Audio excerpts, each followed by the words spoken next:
Hey guys, it's Pito here. I just wanted to do another video as a follow-up to the Dallas Regionals.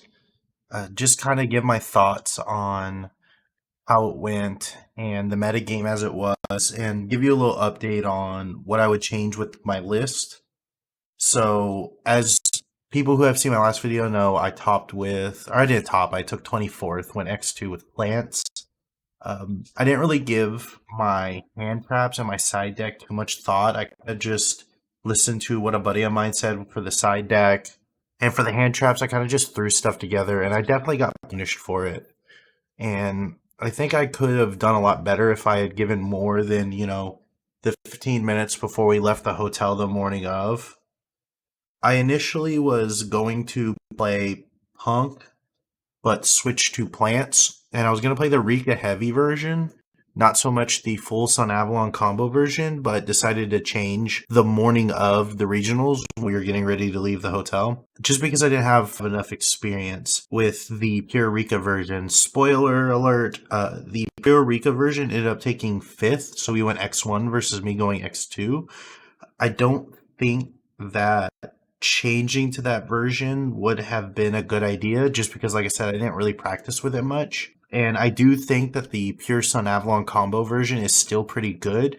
Maybe not as good right now because Splight and Tier are just so consistent, so powerful. I do think that moving forward, you'll see both the Rika and then the Plant Link version kind of flip-flop on which one's the better call. So on your screen, I should have my list I took. It ended really well. Some weird choices here. I decided to play 3 Ash, mostly because I forgot Ogre existed. And I cited 2 Evenlies. Or not 2 Evenlies, I cited 3 Evenlies and 2 Nibs, as well as 2 Judgments, which I thought were a little weird. My idea was if we ran into a trap deck and ran into anti-spell, we really wanted chainable spell and trap removal. So that's why I chose Cosmic Cyclone, and this deck doesn't really want to discard its cards, so I didn't really want to play Twin Twister. So I decided to go with Cosmic Cyclone. And then the reason for Evenlies was for those like Thunder or Tier, I wanted a way to mass remove the board without destruction.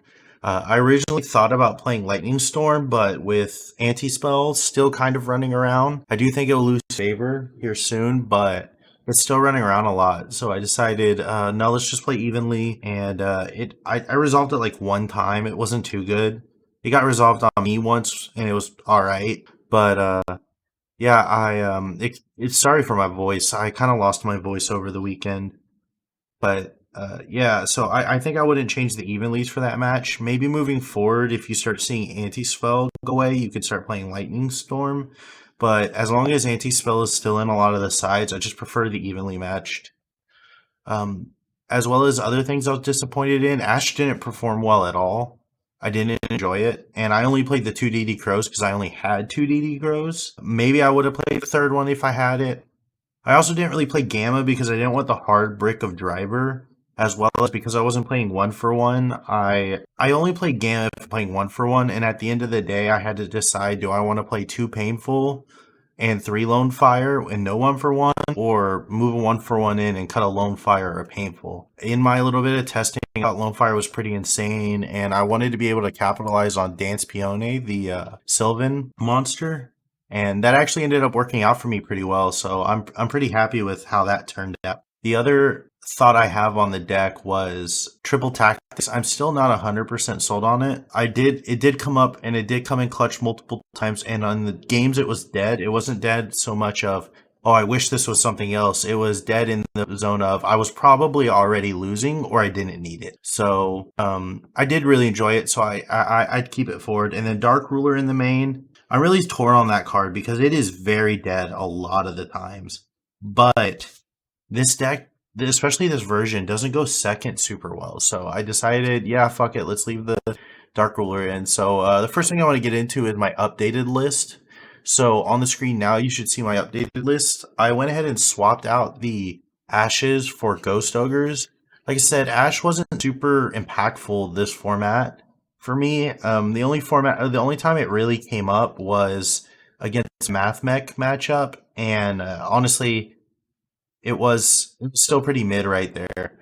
Other than that, it wasn't very good. Uh, like I did use it against my pure punk, which that deck has so much gas that like you stop them summoning from the deck, but like is that really gonna actually stop them? Not really.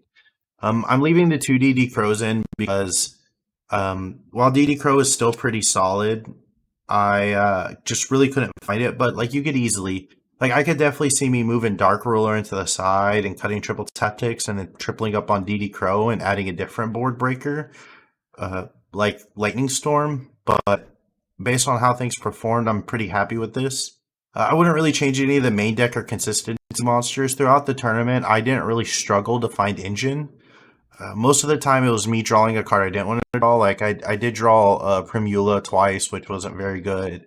Or I would draw like Loki, painful, unexpected die, which kind of sucks because like one of those three cards are going to be dead, um, no matter what you use. And then I drew Dark Ruler no more once or twice going first, but I didn't really care. There's a lot of talk about cutting Sun Avalon Bloom from the main, and I don't think I can commit to that right now. I do think it's very good going first. The fact that it's a non-targeting mass breakthrough skill, uh, it's really, really good. And then for the extra deck, there's no changes here. I would really like to work into Phoenix, but I can't find the space for it. But if you could, Phoenix would help a lot. And then the side decks where I would chain things up probably the most. I moved the ashes to the side and cut the nib. Nib never came up. It was so much tear and splight at the event, especially because it was the very first week, that you really didn't need the nib. And it was dead more times than it's not. So I cut those and moved the ashes to this spot, just two of them. And then I cut the judgments for two trap tricks because I believe a pointer does what judgment does, but not better, but in some cases better. And shout outs to Top Tier Gaming, who are the people who took fifth with the Rika version. They kind of put me on the idea of putting Trap Trick in instead of Judgment, so you can just search your pointer from the deck. And the other reason I cut Judgment is this deck went into like close to time a lot. Like I went into time once, lost in time. So I didn't want that to happen again. So going into game 3 with only like 10 minutes left and you're going first or even going second is kind of sketch. So I didn't know if I would leave in the trap trick. So I was debating maybe putting in a third imperm and like another hand trap.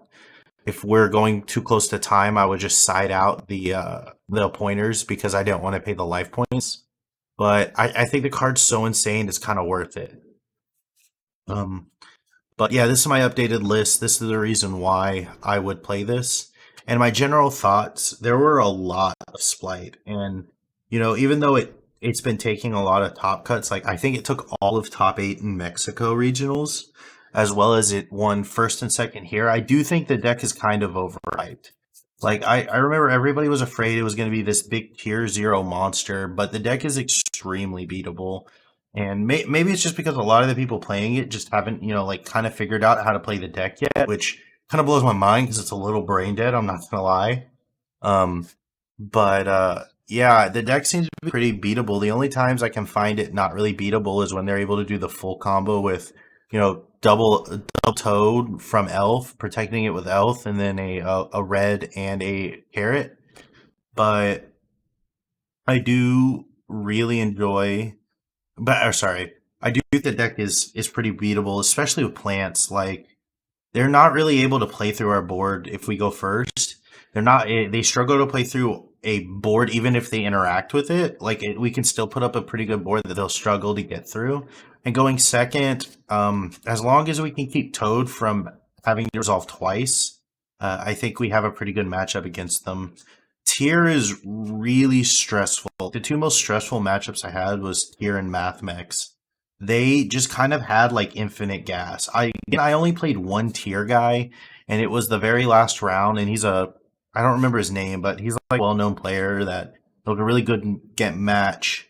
But I guess my big problem with Tier is it's really hard to prepare for him because the deck hasn't been figured out yet. So there's a lot of different variants, and they play a lot of power cards, like a lot of power cards. So At any moment you could be getting super polyed. You could instant fusion is a power card. It's a full combo off of instant fusion. Um, a Shadal fusion, the field spell. Those are all very scary cards, and every single one of their cards will trade for one or two of yours, because just allowing like one or two of them to stick can be really terrifying, especially if they could stick two level 4s. Luckily, we can trigger our cards as cost, but as somebody in the comments pointed out, Mud Dragon makes it that you can't really target him or any of the monsters with his level, which I didn't really know. So like I low key cheated because I took their Mud Dragon with Sheet, which I couldn't do. But honestly, I would have just did it the other way around, and it would have ended in the exact same way. So like, no harm, no foul. Like the game would have ended the same way. But excuse me, sorry. But yeah, like I think the format moving forward, I think it's going to shift a lot towards Splight. I think we're going to start seeing some of the best decks be various versions of Tier, a couple versions of Splight, specifically the Adventure, and then the Pure version. And then I think Math Mech is going to start showing up a lot more than people think. I think Exo Sister is actually going to fall off pretty heavily. That deck didn't perform too well. And the ones it did, it was even like the people who were talking about were like, yeah, I just opened up D Shifter a lot, and that kind of carried me through it. So I think Exo Sister is going to fall off until a good chunk of the existing meta gets wiped out by, say, a ban list in the next week or so. Maybe tomorrow. Who knows? But I just wanted to make this video to kind of talk about how the Dallas event went, how I think the meta is going to move forward. I do think punk piles are still going to be really relevant, so don't count those out. Do keep your nibs close, because if they don't get hit by a ban list, they're going to be coming back. And then the last little bit is make sure you're citing back row removal. I saw a lot of people get punished by Mystic Mind Burn this weekend because they thought nobody would be playing back row removal. But what nobody's realizing is decks like Elich are like actually positioned right now to perform really well in the metagame. I think trap cards in general right now have a really good position, and nobody's figured that out yet. Like I think as the weeks go on and no ban list, and especially when a ban list comes, I think you'll see more Elich and trap strategies start taking more and more event spots. Just because I think they have a really good spot in the metagame right now. There's a lot of power trap cards that kind of lock you out. Stuff like Dimensional Shifter, or not Dimensional Shifter. What's that card called? Different Dimension Ground. It's an insane card right now. There can be only one, just absolutely dunks on Sprite. Mystic Mine is still legal, so you got to keep that in mind. And then Super Poly probably needs to be on the ban list again. Like honestly, I think they need to hit. Like I know they're not really going to hit Sprite much, and I know they're not going to hit Tier much because it's selling boxes. But I really think they need to re-hit Super Poly. I think they need to re-hit Instant Fusion, or not Instant Fusion. Emergency Teleport, and I think they need to re-ban Instant Fusion because that card right now is just too insane. And that's just kind of my thoughts on the meta game moving forward. And who am I? So you could believe something completely different, and that's completely fine. And if you think some other cards are very powerful, like Mystic Mine, other cards need to be banned. That like maybe Instant Fusion at one isn't so bad. It's not like Max C at one where if you draw it, oh boy, here we go. But I don't know. I don't know, man. I started playing again a couple like a month or two ago, so I'm not as in tune with the meta as I probably should be. But those are just my thoughts, kind of sitting on the outside looking and my playing this weekend. But either way, I hope y'all enjoyed this video. Please like and subscribe. If you got any comments, you want to interact, hit me up. And again, shouts out to the Sun Avalon Orchard Discord. Go ahead and join if you're interested in plants and plant-based content, as well as shout out to 254 Yugioh Facebook group. If you're in the 254 Fort Worth, Fort Hood, Central Texas area, make sure to join 254 Yu-Gi-Oh! It's a great community, and I'll see you guys next time.